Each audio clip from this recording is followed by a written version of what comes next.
Today's discussion will be on the basic features of Indian Constitution. Before we start let us recapitulate certain things. Constituent Assembly first met on December 9, 1946. Its last session was held on 24 January 1915. In between these 2 years, 11 months and 17 days, 11 sessions were held, lots of discussions and debates were taken place, and ultimately India got its own constitution. In the meantime, Jawaharlal Nehru placed his proposal for objective resolution on December 13, 1946. Later on, these proposals guided the principles and philosophy of the Indian Constitution. The Constitution of India started its journey with a preamble, 395 articles, 9 schedules, and some appendices. In its current form, it consists of a preamble, 22 parts containing 444 articles and 2 appendices and 98 amendments to date.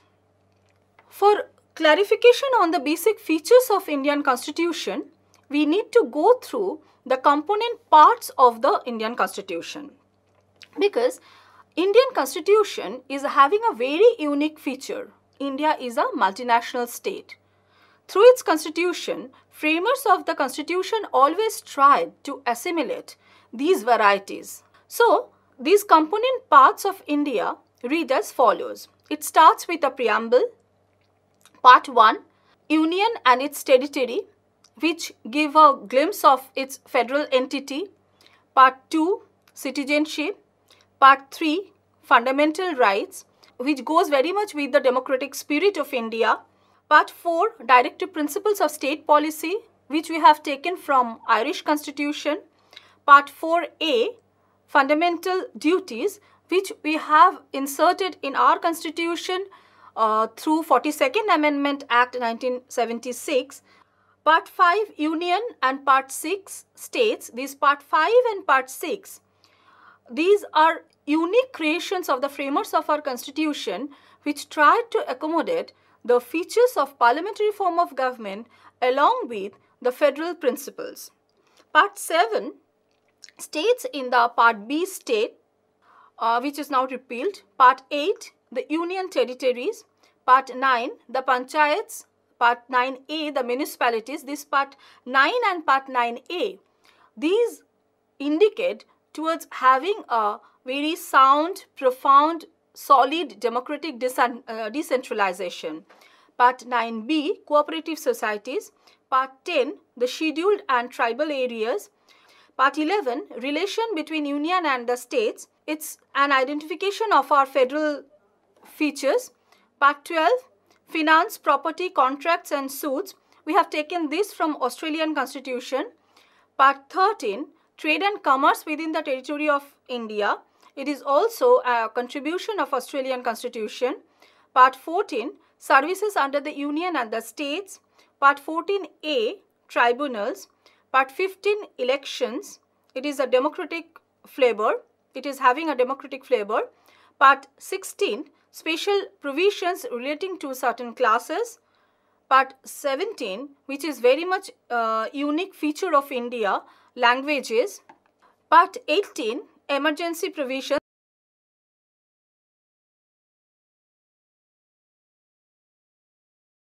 When India started its journey, the framers of Indian Constitution were a bit confused whether to have a unitary model of government or a federal one. At that time, there were conflicting interests, namely Indian National Congress, Muslim League, princely states and several others. So, federalism was found most suitable. But at the same time, Indian framers of Indian Constitution or the builders of its nation, statesmen, they wanted to accommodate a centralizing tendency with the federal spirit. But 18, that is emergency provisions, is a very good exhibit of this intention. Part 19, miscellaneous. Part 20, amendment of the Constitution. Part 21, temporary, transitional and special provisions. Part 22, short title, date of commencement, authoritative text in Hindi and repeals. These are the component parts of the Indian Constitution. If we go through the component parts of the Constitution, few things will be apparent. First, there is a good attempt to blend the principles of parliamentary form of government and the principles of federalism. 2. There is an attempt to accommodate the socio-economic and cultural diversities and variations within the Constitution. And of course, there is an attempt to improve the conditions of the downtrodden. Now, let's have a look at the unique assimilations Indian Constitution accommodated within its structure. Indian Constitution actually got its features from the constitutions or world constitutional experiences. From Britain, it adopted parliamentary form of government, rule of law, role of the speaker, etc. From USA, it got federal principles, it got due process of law, independence of the judiciary, etc. We have got our directive principles from Irish Constitution. Canadian Constitution contributed us by providing an instance of quasi-federal form of government. We are indebted to Australian Constitution for freedom of trade, commerce between different states of the country and power of national legislature to make laws for implementing treaties. India is a democratic country and we must bow down to the French Constitution for leading us, for guiding us with its ideals of liberty, equality, fraternity. Japanese Constitution has contributed to the framing of our Constitution with its unique form of fundamental duties, and it teaches us the rights are allied with duties. They are two sides of the same coin. Emergency provisions, we have got it from Weimar Constitution, and we have got the concept of concurrent list from the Malaysian Constitution.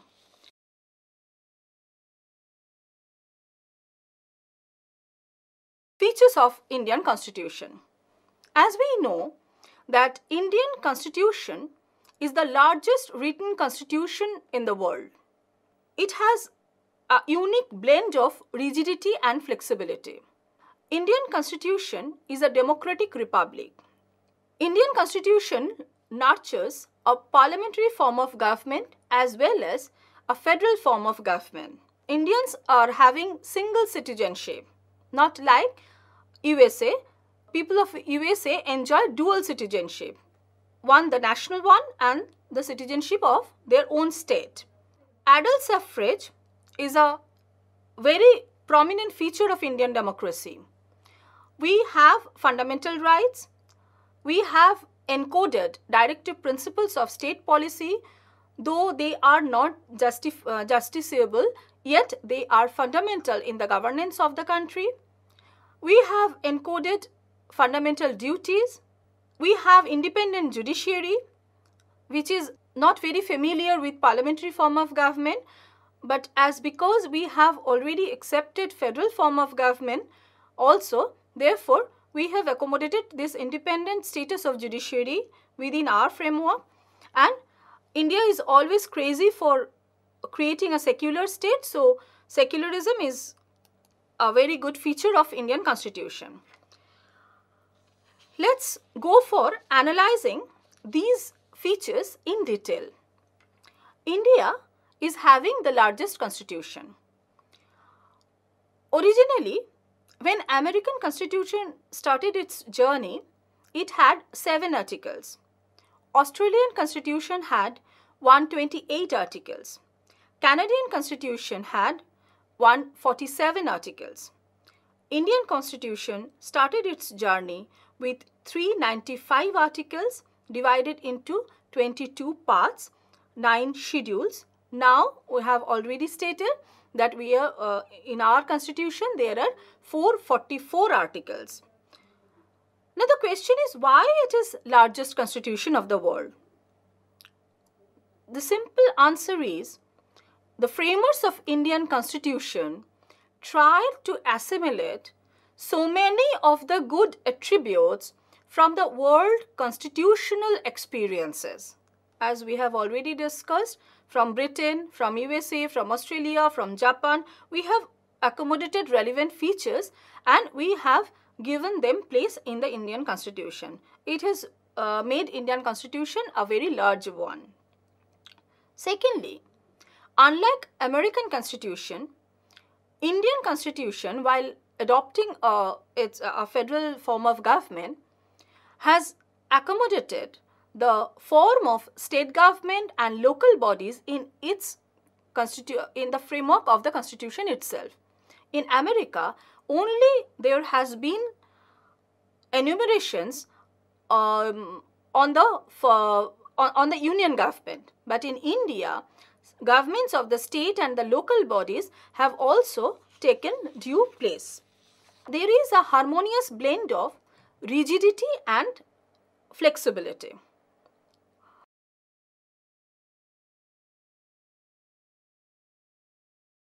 According to Article 368, Indian Constitution can be amended in 3 ways.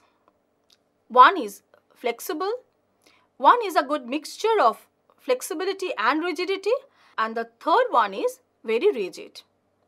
The parts which are very flexible can be amended by ordinary lawmaking process as it is done in the Parliament.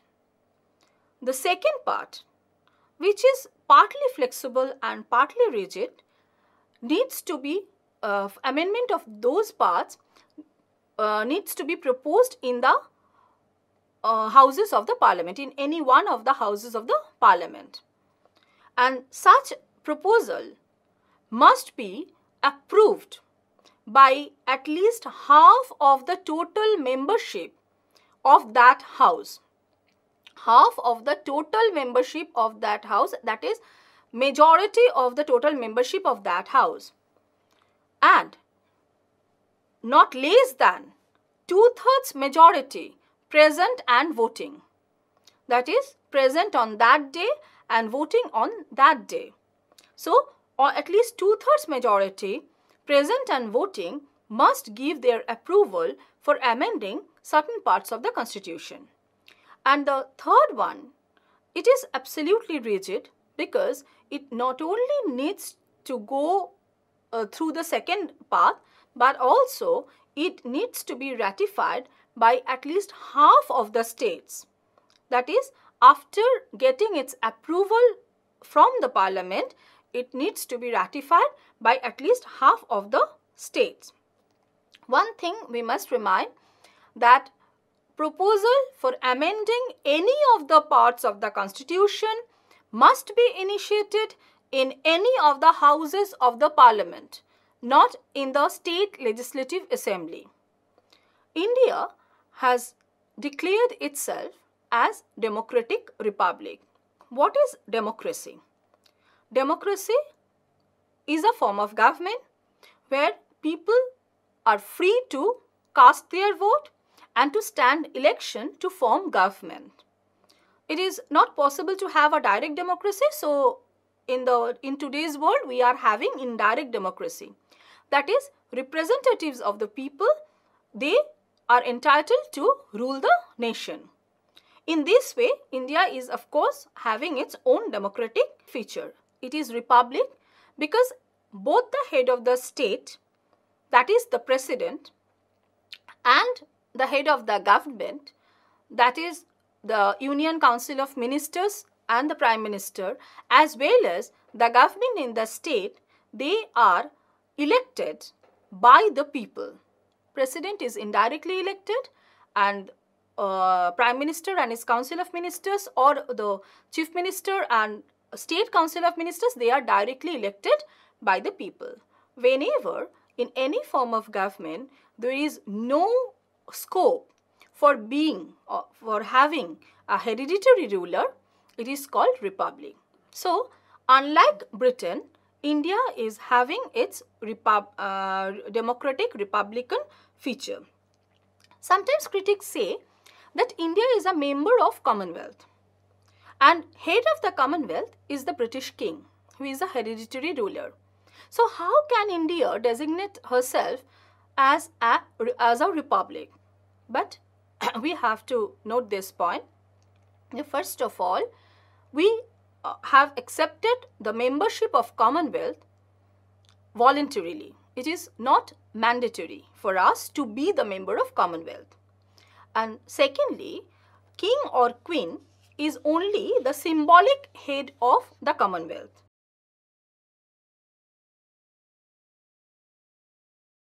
India has accepted parliamentary form of government. What is parliamentary form of government? In this form of government, executive is responsible to the legislature and remains in power only as long as it enjoys the confidence of the house. Which house? The lower house, that is Lok Sabha, that is where people directly send their representatives. The President of India is the constitutional head. As we know, the system of parliamentary form suggests. The Union Council of Ministers, as with the Prime Minister as its head, is drawn from the legislature. It is collectively responsible to the House of the People, that is Lok Sabha. The Union Council of Ministers act as real executive. In the states also, government is structured in this way. So, all the norms of parliamentary form of government are being followed in India. So, we are having a parliamentary form of government. But it is very much unique.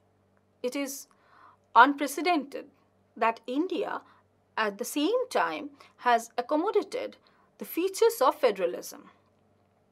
If I go through the constitution, nowhere it has been stated that India is a federalism. Nowhere it has been uttered that India is a federal country. How it starts? Article 1 of Indian Constitution starts like this. India, that is Bharat, is a union of states. The word federation is not used, but still the government is federal. Let's go through the features of federalism. There are two sets of government.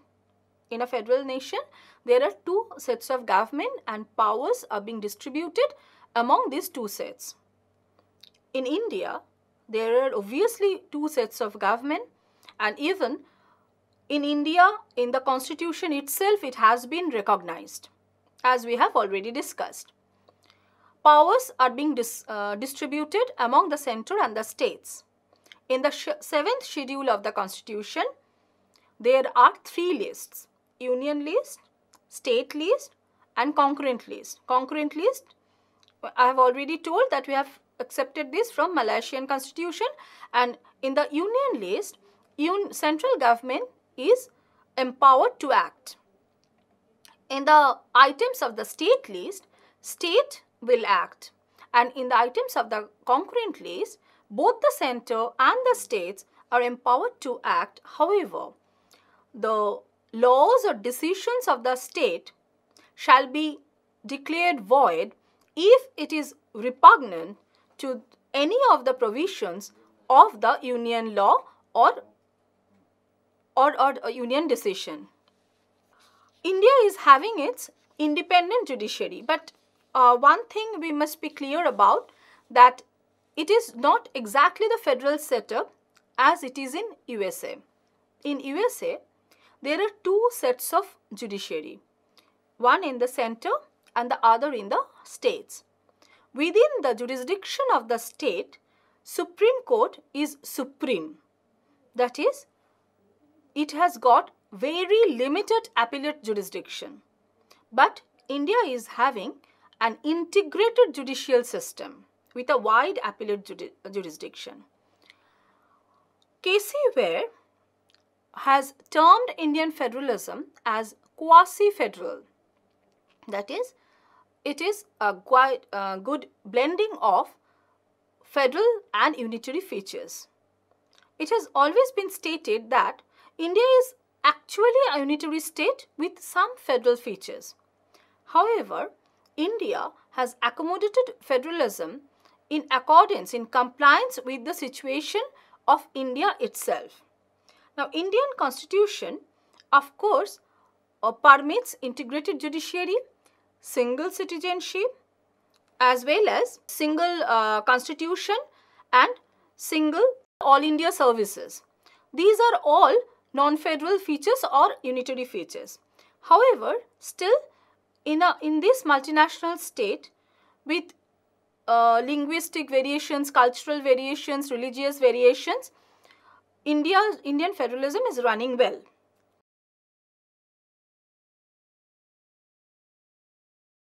Next feature is fundamental rights, wide articulation of fundamental rights. We have accepted fundamental rights from the world constitutional history, as well as we have been influenced from UN Declaration of Human Rights. Previously, we had 7 categories of rights. Now we have 6 categories of rights. These are right to equality, Article 14 to 18, right to freedom, Article 19 to 22, right against exploitation, Article 23-24, right to freedom of religion, Article 25 to 28, cultural and educational rights 29-30, and right to constitutional remedies, Article 32. Article 31 was there before 1978. Article 31 assured us with right to property, which is not there in the Indian Constitution as a fundamental right. It has become a legal right by insertion of Article 300A. It is now merely a legal right. So, these fundamental rights, they are justiciable. As I have already stated that Article 32 gives us right to constitutional remedies. It means that we can move to the Supreme Court for enforcement of right, that is, against infringement of any of the fundamental rights. We can move to the High Courts by Article 226 for enforcement of fundamental rights as well as legal rights. But so far as Article 32 is concerned, we can move to the Supreme Court only for enforcement of the fundamental rights. And what the courts can do? They can issue writs. There are 5 types of writs: habeas corpus, mandamus, certiorari, prohibition, and quo warranto. In specific cases, courts issue these writs for enforcement of these rights. So far as directive principles are concerned, they are non-justiciable. But still they are fundamental in governance of the country, as has always been stated by the Supreme Court. Actually, when India started its journey, it could not secure right to work for all, equal pay for equal work for all. So these were being inserted in the Part 4 of the Constitution, that is in the directive principles, where there is a provision for equal pay for equal work, free and compulsory education for all, old age assistance in unemployment, and Indian government has made several laws to enforce these directive principles. Part 4A, as I have already stated, guarantees certain fundamental duties. There are certain other features of Indian Constitution, like in several provisions of the Constitution, there are avenues to improve the conditions of the downtrodden, the scheduled caste, scheduled tribes, and other backward sections of the population. So, India is having a very rich constitution with very unique and enriched provisions And now it is up to ourselves how to move ahead with this rich documentation, though a legal one, but absolutely we can go ahead for a socio-economic revolution with this pious Indian constitution.